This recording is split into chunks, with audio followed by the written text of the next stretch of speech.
Good evening, all. We from SREC Alumni Association welcome you all for the 68th week of the online activity. Today, we have the book review by Mr. Shamir of 2005 batch, webinar talk by Mr.Rohit Narayanan, 2009 batch, facilitated by the Mechanical Department. I call Mr. Shamir for the book review. Shamir, over to you. Good evening, SREC Alumni Association, respected Principal Patron, respected Mr.Vasanth, Mr. Thomas, staff and faculty of Sri Ramakrishna Engineering College.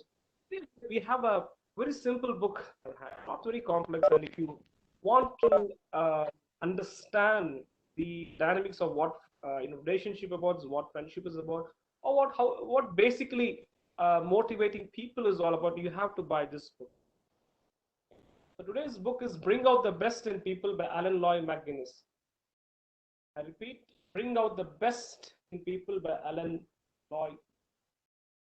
It's a very interesting book. Before you read this book, you should also read the book, The Friendship Factor, which is the bestseller from this author, Alan Loy McGinnis. So we all need to motivate and persuade people from all walks of life, whether you are a manager or a CEO or an entrepreneur, or whether you are a principal or HOD or faculty for that matter, or you all need to motivate and persuade people towards achieving a common goal that is aligned with the organization or the company's vision. This book is about bringing out the best in people and motivating them. So there's some pretty interesting chapters here. Let's read out for your understanding. So the psychology of motivation, right? Very interestingly, he has listed some of the principles which you might not have heard or read before, but they are very interesting basically. So you need to understand the psychology of motivation, which is the first chapter, and of course a tailor-made plan for motivation. So if you need to motivate your employees, what is the plan that you need to forge? What are the things that you need to go ahead in order to motivate somebody? So these are the things that you might get to read initially. Then committing yourself to excellence, committing your team to excellence, and coping failure. Right?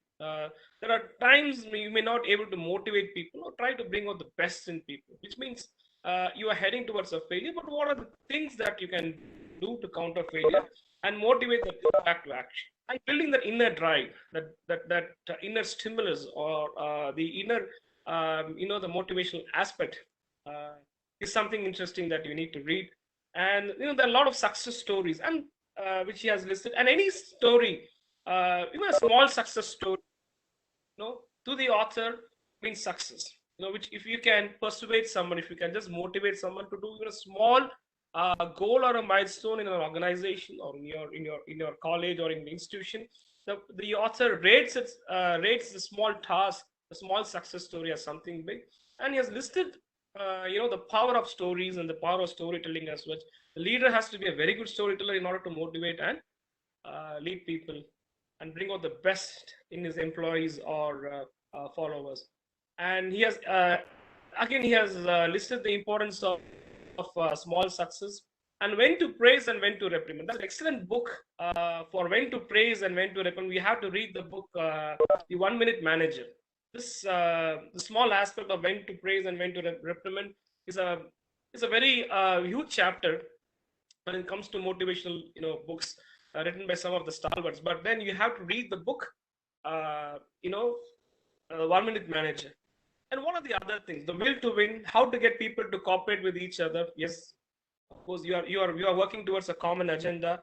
How to deal with abrasive troublemakers. Yes, there may be some troublemakers in your team, in your organization, or in your unit. And how effectively can you tackle troublemakers and help them towards aligning the vision of the organization or the company? And what are the personalities of the motivator? If you think yourself as a motivator, influencer, what are the things that you need to know as the personality of becoming a good motivator? And why helping other people grow can become life great as well. I think this is the most important thing, the 14th chapter of this book. Why helping someone can be the biggest motivating part or the greatest joy in life. I think this is a book which every manager should read. I've been sharing some very interesting books, some very heavy, some very light on your mind, but this is a very extremely lightweight book. Okay, hardly, I think it's around 175 pages, which means that you can read in 3 or 4 sittings. That you can work towards marking important points. Have a handy notebook with you, and have anything that you can try to note it down and try to recall the points. So these are some of the very interesting things that you can find in this book. So this week, Bringing Out the Best in People by Alan Loy McGinnis.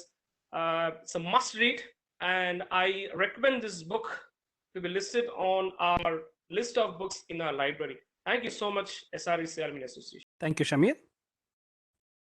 We, on behalf of the SREC Alumni Association and the Department of Mechanical Engineering, welcome you all for the 68th webinar talk. Life after Bachelor, Career Choice or Masters. We welcome our Principal Ma'am, Speaker of the Day, Mr. Rohit, faculty members, current students, and all our alumni friends. He has completed mechanical engineering in the batch of 2009. After his college, he worked as an application engineer at IET Coimbatore. Then he joined General Motors Technical Center, India as an assembly engineer, and he worked there for 1.5 years. Later, at RWTH, Aachen University, Germany, he has completed his master's. In the year 2015, he joined Ford Germany at Cologne. He has worked in Ford under various projects. First, under the powertrain integration as a powertrain integration engineer on Ford Focus. Then as a powertrain integration launch lead engineer on Ford Focus. Currently, he works as a powertrain integration launch team leader for Ford Kuga. Over to you, sir. Thank you very much. Maybe I can just bring up a quick slide. Just try to put these things together just to give a brief intro on what I am and where I am from. So as mentioned, I was introduced by Mr.Vasanth. I'm currently in Germany at Cologne, working at Ford of Europe as the powertrain integration management lead out here, and currently involved with global projects. So just a few details of me out on the screen. The topic, life after bachelor's, because one thing which I've always noticed after coming to India during my vacation holidays, or even directed by some of the staff, some students reach out to me asking, okay, so what do I do after my bachelor's? I'm very clueless. Should I go for a master? Should I do some kind of a business practice, or should I continue to go deep into my subject? So I just wanted to briefly touch base on all of these three streams, and how you got to prepare for all of these streams, and perhaps try to give a path for that. So yeah, I've just put a short slide so that we can just run through it and maybe express my view to it. So chiefly, once you're into your final years of engineering, some of the choices in terms of careers which we can look at is either do we pursue in the current engineering sector, whatever it is, be it mechanical, be it IT, EEE, or anything, any of the core engineering sectors, do we move into this direction, or should we start something on our own? Do we have the experience, etc., for it, or do we go into go more in detail in the subject and do our masters in it? Maybe I go through one of these one by one of all of these topics. So usually when you decide, if you think that if you want to go into your particular stream, whichever it is, we have to understand that doing a bachelor's just gives us an introduction into the topic. And during our bachelor's, we do about 48 plus subjects based on your stream. But we just get an idea about what each of these subjects are. We don't go in depth of it, but it gives us enough idea as to will we be interested in this topic. Is this good enough, or should we deviate from this topic? Most of the people who are actually doing a bachelor should be at the younger side of age, which would be like around 20 plus, which means that you have much more time to take more risks in terms of a career. You think, okay, so should I? Is this stream good for me? Would I be able to wake up and go for work and do this particular stream and would I want to dwell in this topic and expand my knowledge or contribute to this work on a day-to-day basis, and things which needs to be remembered while doing that and to prepare yourself for this topic is one suggestion which I always give students is to look at what the job requirement states. Even as third year or final year students, you can start looking into different websites to see what the job openings are. And while doing that, you have an idea as to where you stand and what are the job requirements. For example, if it's an IT engineer, if I quote, they require, okay, you need to do like at least C, C++, Java, etc., or a particular kind of coding program. If it's a mechanical engineer, one of the key skills would be to know your core strengths, let's say strength of materials or heat and mass transfer, etc., and delve into, okay, how do we improve our skills on that and see what are the job requirements that is required in that particular field. There is a misconception, was a misconception back in the day, 2005, when I was doing engineering, that it is going to be a 9-to-5 lifestyle. But with the rise of Corona, I think that's pretty much changed that. And most of us are gone into this flexible working environment. That's something which actually scares the younger crowd, or at least that's the feedback I get. Where younger people tell that, I don't want to stick to a 9-to-5 type of a lifestyle. But believe me, it's back when you're young, it's not a 9-to-5 lifestyle that you would lead. You would need to put more than 12 hours of work when you're young, and that's the right time to do it. The very key sector when you go into any kind of core engineering or IT sector jobs is that stream fitting your engineering dream? Do you think you can contribute to that field, or are you not matching for that? And the other thing is to take career risks. I feel that young people sometimes try to be more comfortable and don't go after their safety zone. They think that, okay, we need to get into a very good high-paid job early in the career and just sit on that laurels for a longer period of time. By doing that, they don't experience the different available fields, don't understand what are the fields, first of all, available, and just go on with the common mantra, which is only just available to them. Like I mentioned, when you're doing your engineering, you're exposed to such a small circle that we think that, okay, this is all engineering is. This is all what a job is, and these are the only premium fields that we need to get into. One thing one needs to understand, especially as a student, is there's no limited scope for engineering. Literally, there's unlimited scope of engineering possibilities and feasibilities and career options. And the question of is there a scope shouldn't come into play. Of course, there are certain trivial questions as to, do you want to become a typewriting analyst? That kind of a scope is completely out of the picture these days. It is about, students ask, okay, does mechanical engineering have a scope? Does IT sector have a scope? It is exactly these questions which, as an engineer, you need to answer. What can I do in mechanical engineering, or what can I do in IT, rather than checking out, okay, so does this field have a scope, and can I get a job, or can I get X money, whatever. So the question of money should not be a question, especially when you just graduate. It is about, can I thrive in this field? Can I contribute in this field? Can I do better in this field? And this is something, as a student, you got to understand, especially in your younger days. The other thing that I would like to mention out here is, as a 20-year-old, something which you need to invest all your time and money, especially, is on yourself.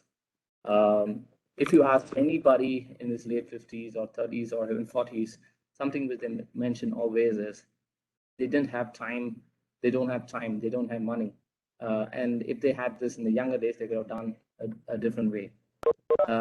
Something which students need to learn is invest their time and money on themselves to reap the benefits later on.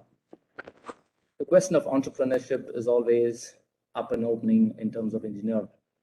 If I just look back in my own career itself, as a student, I always wanted to get into a mechanical-based business orientation. But the question was also open, do I have the experience for it? Do I have the knowledge for it? And most importantly, where do I get the funding from? Any entrepreneur always has this question, okay, where do I get my funding from? How do I address this funding? And something which you can address the funding resource is if you can have a genuine idea, which can bring some kind of benefit to the person who's funding you. Most of the times where entrepreneurs get derailed is because they go after ideas without knowing how to implement them. And something or people who can help on this regard is by addressing it to having a right mentor, someone who can guide them, someone who can give them a direction and encourage their leadership capabilities and put them in the right track. As a young individual or someone who's just graduated, a person needs to understand what the business practices are. You are no longer a student, and once you graduate as an engineer, you need to understand how the business rotates. What is it to be a professional? And these are things which comes a little bit with experience and mostly with someone trying to guide you. So very importantly, if you want to get into an entrepreneurship idea, it's essential, or I feel that is personally very essential, to have a very good mentor to lead you and give you some personal advices on how to lead your business practices. Most important point of any entrepreneurship or any successful entrepreneur, in the end, you would see that is their failure rate. You would fail. You should be braced. You should brace for impact for that, and learn to come out of your failure. Failure would be your stepping stone to success, right? So learning from failure would be a very key aspect of entrepreneurship. Masters and PhDs. So there's always a question about masters. Why do I do a master? What is your expectation from a master? What do I gain from doing this master? So there's like so many reasons why people do their masters. Some people take it as a stepping stone to as a basic requirement for a particular job. Some people do it for expanding the knowledge. Some people do it because they just like learning more. Some people do it to get into teaching. So you really need to code or understand why are you doing a master's and understand the first reason for it. Same goes for PhDs as well. And second, the topic of choice. Getting into a master's and PhD, we wouldn't be doing the same things like doing a bachelor's. It means specialization. Master's is nothing but specialization. Some people want to be spoon-fed while doing a master's. Well, that doesn't happen. The idea of doing a master's is to get more deeper into the subject, which means it involves more researching and doing things independently and being just guided by a professor to get more knowledge in that field. Ideally, while doing masters or PhDs as well, things which needs to be considered, at least from my perspective, is the university where you're doing it from, or the region or the country which you're doing it from, and why you need to do it from this specific university or this region or this country. All these holds ground because certain fields are good in certain universities in certain regions for basically based on funding for that particular science in that regions. So once you decide to do your master's, you need to see what are the requirements, be it self-preparations. For example, let's say you want to go out to Spain, then you need to learn Spanish. That would be a basic requirement. Or you want to do something in IT, then it means that you need to improve your basic skills in IT before you want to do your master's. And like I mentioned, so doing a master's means doing a specialization in that particular field and not going right from the basics. So this is something which I feel as students, especially students from age of 22 plus, needs to understand is you need to start from scratch. The assumption is you already know the basics before doing a master's. The other aspects of doing masters obviously would be funding and scholarships.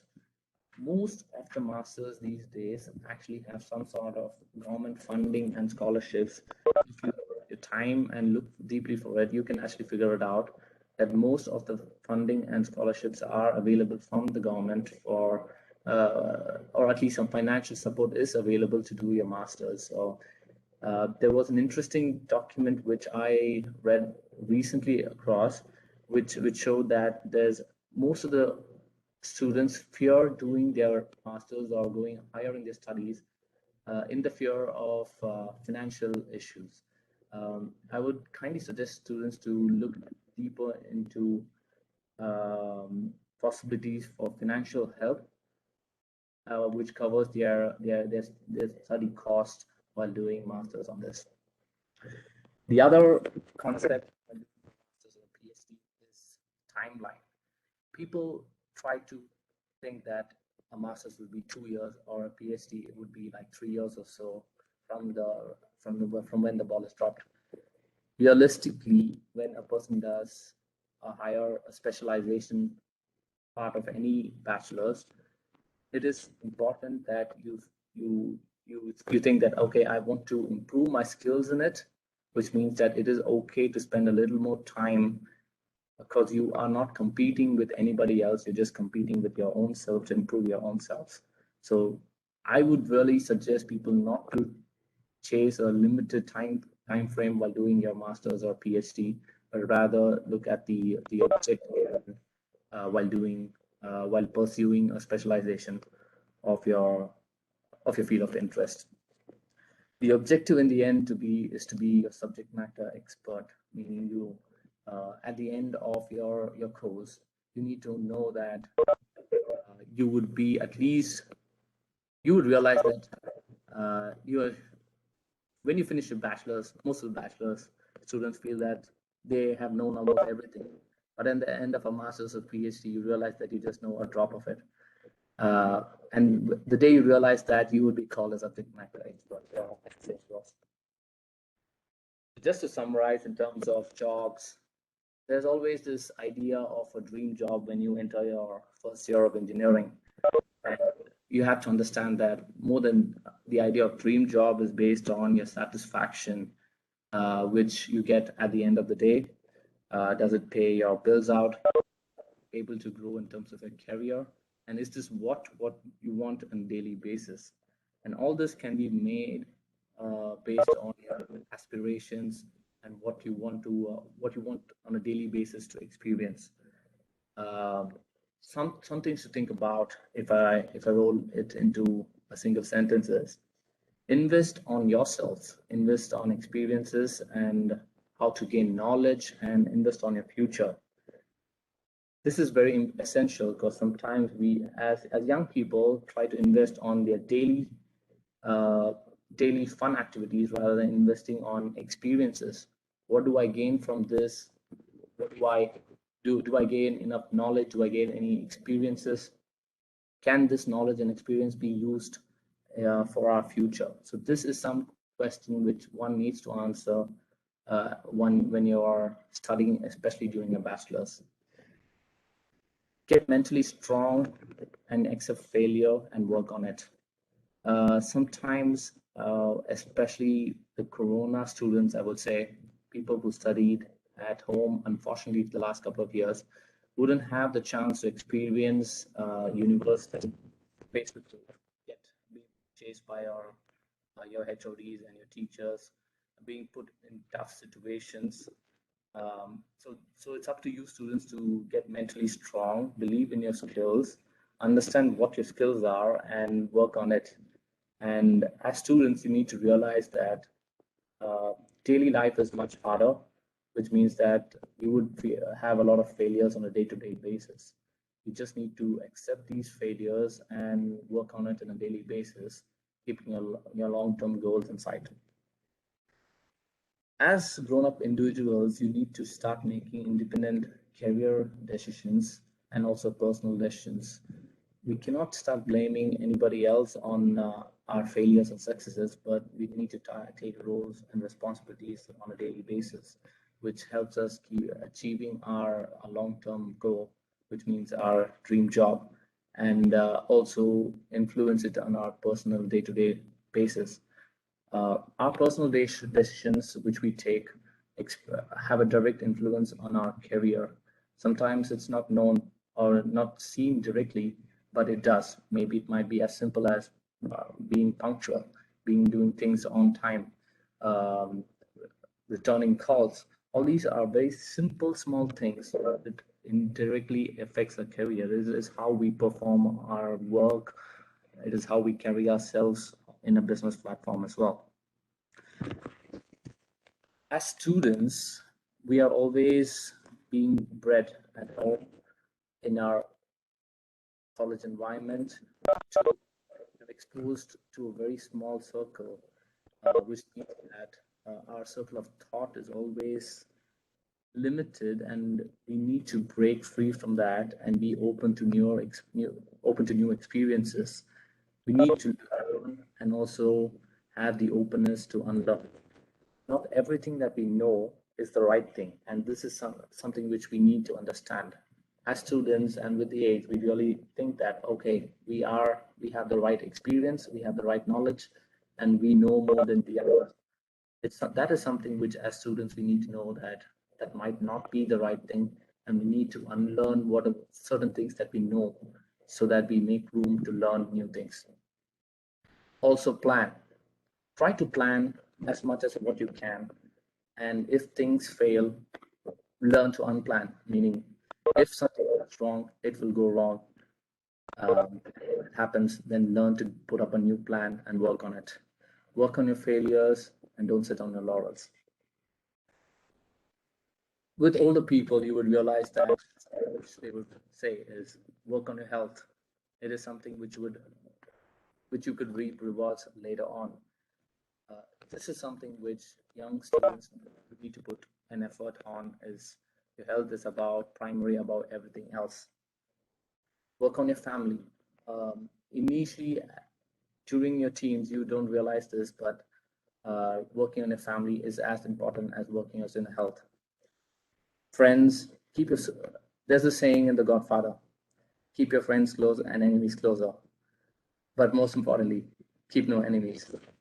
Meaning, try to work out who your close circle is, because the people around you influence your daily life and your daily thoughts and your well-being. I would suggest for students to work on this. It's not essential to have a huge circle. It's essential to have good friends so that they don't put you on the wrong track, rather. Most importantly, above everything, is have fun. If you don't have fun, nothing else matters in whatever you do. So something which I suggest is work on your health, love, friends, and family, and above all, have fun in whatever you do. This is something which would get you going, keep you motivated to get up every day in the morning and go for work. Something which I notice among many of the professionals is they despise having a Monday. They think, okay, let's work from Monday to Friday just for the weekend. This happens if you're not so motivated in your job. You don't feel, you feel that you just do it, just want to go there and be there and come back. So this happens if you don't make a right choice, especially in terms of your career paths early on the days. If you want to go into entrepreneurship, if you want to get deeper into your studies, if you want to go more into research, if you want to go more into application, you need to make a career. You need to make a choice early in the time so that you don't repent later. Okay, and you just need to work from Monday to Friday and then work out for the weekend. But most importantly, so that you enjoy your work and your professional careers. That was all, guys. I just wanted to invest basically the students of our college.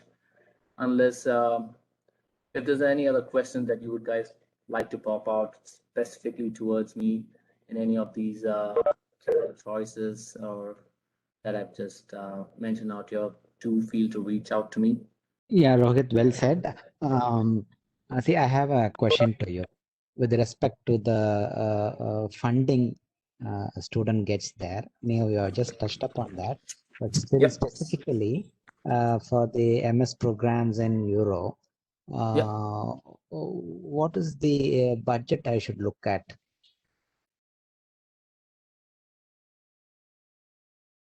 So masters in either, I wouldn't say specifically to Europe. I would say masters and specifically doing outside India. It just depends on the country that you visit. For instance, if I say Germany, averagely you would spend like about 20 to 25 lakhs. And overall, by the time you complete your 2 years or 2.5 years of studying, you would have paid out the whole loan out if you have got a scholarship out here. And a scholarship meaning it doesn't necessarily have to be that you need to be a genius. You just need to make sure that you file out your application properly. There's so many websites like DAAD, or there's some websites within the government itself of German government as well as from Indian government which support going abroad as well. Higher studies in general, we should plan for like at least 25 lakhs, including all transportation and studies and stay expenses. For instance, in Germany, though your education is completely free here, you would pay in terms of your books, hardware, whatever you use. So 25 lakhs would be a good money to calculate before you come abroad anywhere. Thank you. Rohit? Yes. Yeah. Like for students doing their masters in Germany, Yes. what is the percentage of job opportunity like? See, sometimes there's a wide open job opportunity, or is it they need to work hard to push up for the job, or they need to somehow manage for 1 or 2 years until they get their documents legally done. Is there those kind of critical situations in Germany? Understood. So, I mean, this is a question which always pops out, among students as to what kind of jobs do I get here? Do we get student jobs here? Well, how long can I stay after doing my master's out here? So once you do your master's in Germany or in specifically towards Europe, anywhere in Europe, excepting the UK, you have 18 months period after you submit your masters, or you get handed over your masters. Once you're done your masters, you have 18 months to complete a job out here. And chances are, let's say, out of 10 years out here, I've not seen a single person who's gone back, not getting a job and going back. Yeah. Getting a job has never been a challenge out here. The biggest challenge is in terms of learning the language here, or let's say, getting used to the environment here, rather than will I get a job here is never been a challenge, at least towards Germany and towards the western side of Europe, I would say. The other factor which I just maybe have mentioned or missed in my speech earlier was there's a question in terms of also age, where some of the older, or I wouldn't say consider older, some people even about 30 or 40s think about, okay, is it a good time to do my master's or not? Or is it a good time to do my PhD or not, especially outside?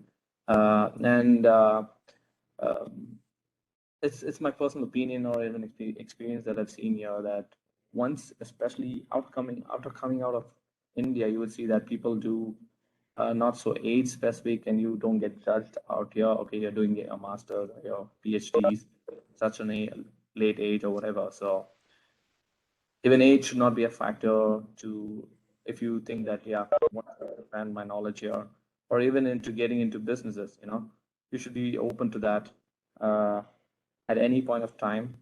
But it's much easier, as well as, you can eliminate the risks earlier if you tend to do it much earlier, soon after your bachelor's.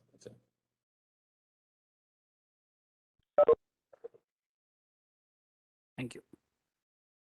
Rohit, is there any opportunity for our students to work with the professors there for a short period of time, maybe a month or 2 weeks like that?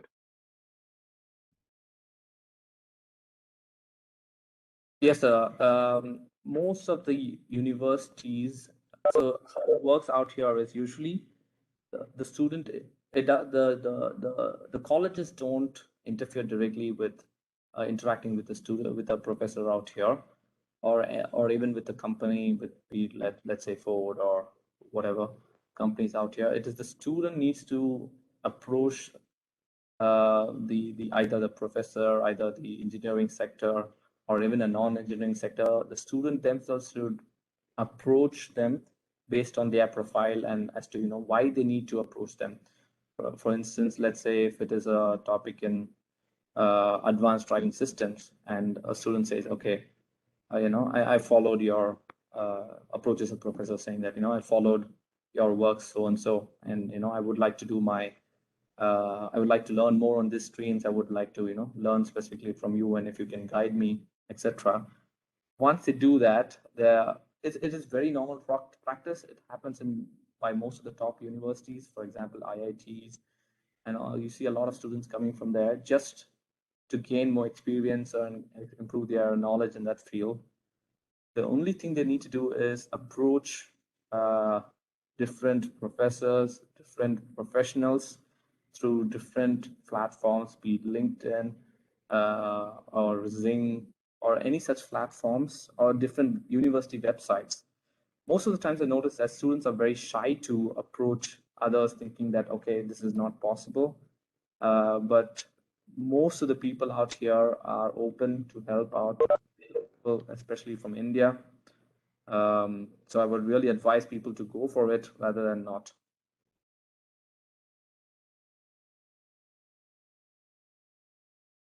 So you mean students have to approach them personally? Correct, sir. The idea of a campus placement, or the idea of a university approaching a professor or any professional department, that idea is just absolutely not here at all, anywhere outside India. That doesn't happen. The student needs to approach any department, any professor, any professional, anybody. You can approach even up to the CEO level in most cases, based on why they need to do it. They just, you need to prepare, like, okay, I have done this research here, blah, blah, blah. And I see that, you have done extensive work on this thing, and I'm very interested because I followed your work, and I'm very interested in this stream. So if once they approach it individually, it has more value. And that's how the senior professionals out here look at it. Okay, so the person really is interested in this field, so they are approaching us, and we would like to give them an opportunity. Okay, thanks, Rohit. You have given wide information to all of you. I hope let us meet next month when you come back to India. Sure. Okay, thank you. Just as a closing statement from me as well, I'd like to appreciate the Alumni Association to hosting out such events. Almost every Sunday I see an email, key speaker with different topics, and also thank the principal and the HODs and the different staff to attending it and encouraging students to be part of these WebEx calls. Just to give an idea, and for students as well, what's happening in different industries, and at least give them some exposure to different alumni as well. So hearty thanks to SREC. Yeah, thank you, Rohit. Yeah. Vasanth and Karpsam sir and Rohit sir, shall we go for the closing remarks if we don't have any other questions? Yes, Thomas, sir. Okay, Yeah. okay, Thomas. Yes. So that was Rohit Narayanan from the batch 2009 mechanical. Thank you, Rohit, for being here. Such a wonderful evening with you. You have made this evening meaningful to all the attendees present over here. And SREC Alumni Association feels proud to host you this evening for the webinar talk number 68.